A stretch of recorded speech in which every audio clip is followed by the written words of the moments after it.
এত সুন্দর চারটা প্রশ্নের উত্তর আরে দিল। ভাই, বলবেন না এই লোকটা আসছে আইসা আমাদের আল্লাহ চারটা তাআলার প্রশ্ন কথা নিয়ে এত করছে। সুন্দর যদি চারটা প্রশ্নের প্রশ্ন দিতে উত্তর পারি দিল। সে নাকি ইসলাম ধর্ম গ্রহণ শুনে করবে। মনটা আমরা ভরে তো গেল। কেউ উত্তর দিতে পারলাম না। দেখেন আপনি কি প্রশ্নের ভিডিওটা, উত্তর তারপর জানেন? আপনাদের কি প্রশ্ন? বুঝতে এই পারবেন লোকটা কিছু বলতেছে শিখার আছে। আল্লাহ তাআলা এখন কি করতেছেন?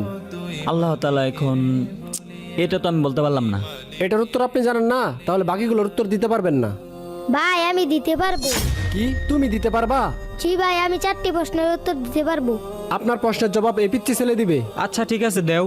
আচ্ছা, আমি যেহেতু প্রশ্নের জবাব দিব, আমি এখন শিক্ষক, আপনি আমার ছাত্র, আপনি চেয়ার থেকে উঠে আসেন। ঠিক আছে, যেহেতু প্রশ্নের উত্তর দিবা সেহেতু বসেই দাও। আপনার প্রথম প্রশ্ন কি? প্রথম প্রশ্ন হলো, আল্লাহ তাআলা এখন কি করছেন? আপনার মতো গর্দবকে চেয়ার থেকে নামিয়ে আমাকে আল্লাহ তাআলা বসিয়েছে। আপনার দ্বিতীয় প্রশ্ন কি? আল্লাহর আগে কে? আপনি 1 থেকে 10 পর্যন্ত গুনেন। 1 2 3 4 5 6 7 8 9 10। আবার 10 থেকে নিচ দিকে গুনে আসেন। 10 9 8 7 6 5 4 3 2 1 0। কি হলো, থেমে গেলেন কেন? শূন্যের আগে আর কি আছে, কি বলবো? সামান্য সংখ্যার আগে কি আছে এটা যদি বলতে না পারেন, তাহলে আল্লাহ তাআলার আগে কি আছে এটা আপনি কিভাবে বের করবেন?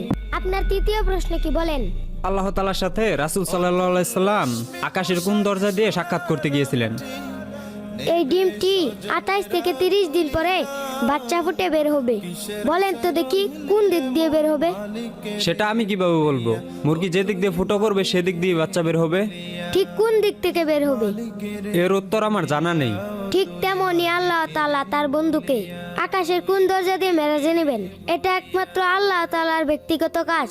এটা আপনার আমার জানার বিষয় না। আপনার চতুর্থ প্রশ্ন বলেন। আল্লাহ তাআলা এই পুরো পৃথিবীটাকে একা কিভাবে পরিচালনা করেন? তাহলে চলেন আমার। কি ব্যাপার, তুমি এই অন্ধকার করে একটা মোম জ্বালিয়ে আমাকে নিয়ে আসলে কেন? এই যে মোমবাতিটা, এই মোমবাতিটার আলো কোন দিকে তাকিয়ে আছে বলতে পারবেন? আমি কিভাবে বলবো মোম কোন দিকে তাকিয়ে আছে? মোমের আলো তো পুরো ঘরে ছড়িয়ে আছে। আল্লাহ তাআলা তার নূর আর রহমত দিয়ে ঠিক এভাবেই পুরো পৃথিবীটাকে ঘিরে রেখেছে। আল্লাহ তাআলা এভাবেই পুরো পৃথিবীটাকে একাই পরিচালনা করেন। আশা করি আপনি আপনার প্রশ্নগুলোর উত্তর পেয়ে গেছেন।